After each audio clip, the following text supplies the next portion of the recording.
Let me just explain in 2 minutes the Ukraine war. This is not an attack by Putin on Ukraine in the way that we are told every day. This started in 1990, February 9th, 1990. James Baker III, our Secretary of State, said to Mikhail Gorbachev, NATO will not move 1 inch eastward if you agree to German unification, basically ending World War II. And Gorbachev said, that's very important. Yes, NATO doesn't move, and we agreed to German unification. The US then cheated on this, already starting in 1994, when Clinton signed off on basically a plan to expand NATO all the way to Ukraine. This is when the so-called neocons took power, and Clinton was the first agent of this. And the expansion of NATO started in 1999 with Poland, Hungary, and Czech Republic. At that point, Russia didn't much care. There was no border other than with the Königsberg, but other than that, there was no direct threat. Then the US led the bombing of Serbia in 1999.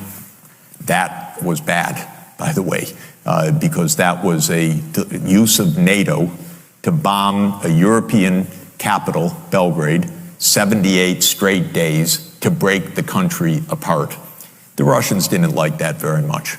But Putin became president, they swallowed it, they complained, but even Putin started out pro-European, pro-American, actually. He asked maybe we should join NATO when there was still the idea of some kind of mutually respectful relationship. Then 9/11 came, then came Afghanistan, and the Russians said, yeah, we'll support you, we understand, to root out terror. But then came 2 other decisive actions. In 2002, the United States unilaterally walked out of the Anti-Ballistic Missile Treaty. This was probably the most decisive event, never discussed in this context. But what it did was trigger the US putting in missile systems in Eastern Europe that Russia views as a dire, direct threat to national security by making possible a decapitation strike of missiles that are a few minutes away from Moscow. And we put in 2 Aegis missile systems. We say it's defense. Russia says, how do we know it's not Tomahawk nuclear-tipped missiles in your silos? You've told us. We have nothing to do with this. And so we walked out of the ABM treaty unilaterally in 2002. And then in 2003, we invaded Iraq on completely phony pretenses, as I've explained. In 2004-05, we engaged in a soft regime change operation in Ukraine, the so-called First Color Revolution.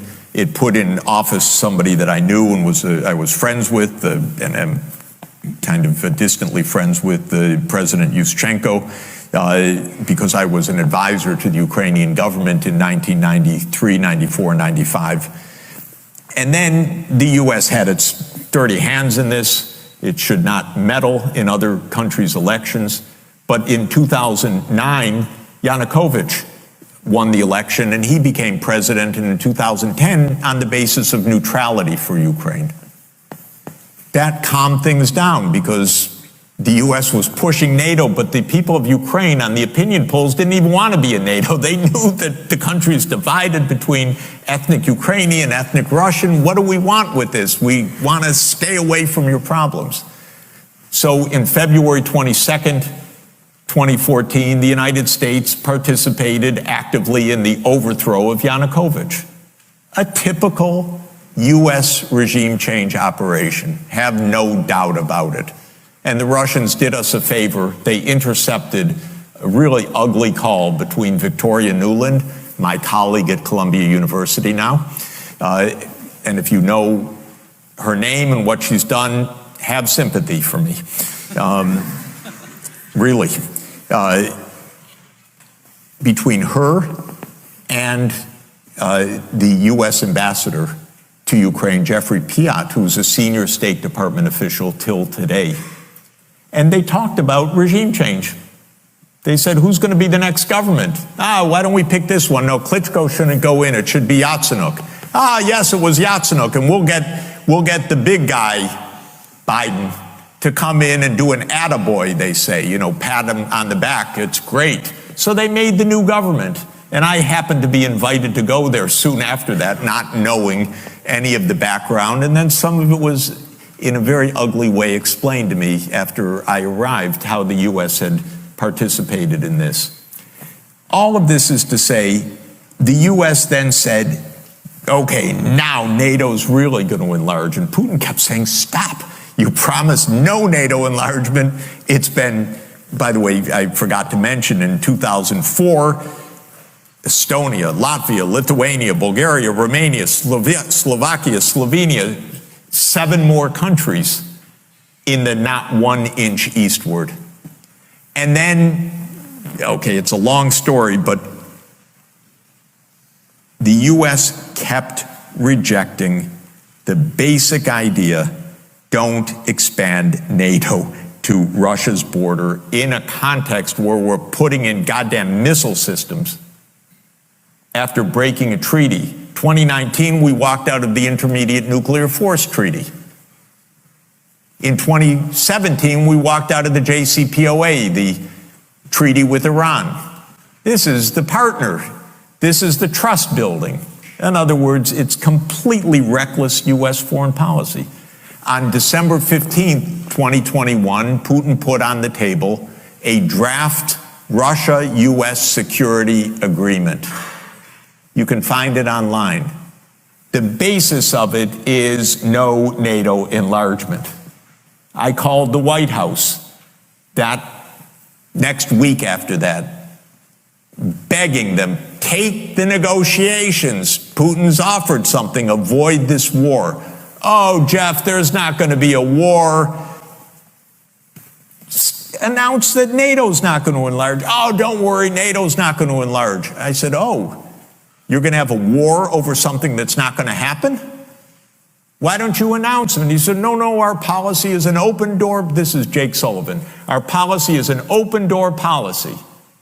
Open door for NATO enlargement. That is under the category of bullshit, by the way. You don't have your right to put your military bases anywhere you want and expect peace in this world.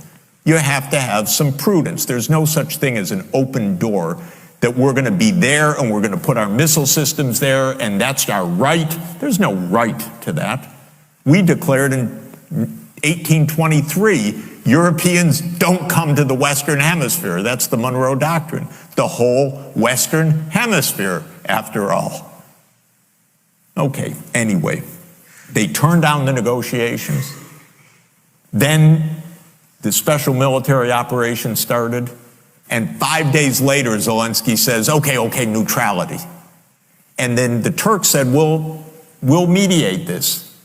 And I flew to Ankara to discuss it with the Turkish negotiators because I wanted to hear exactly what was going on. So what was going on was they reached an agreement with a few odds and ends.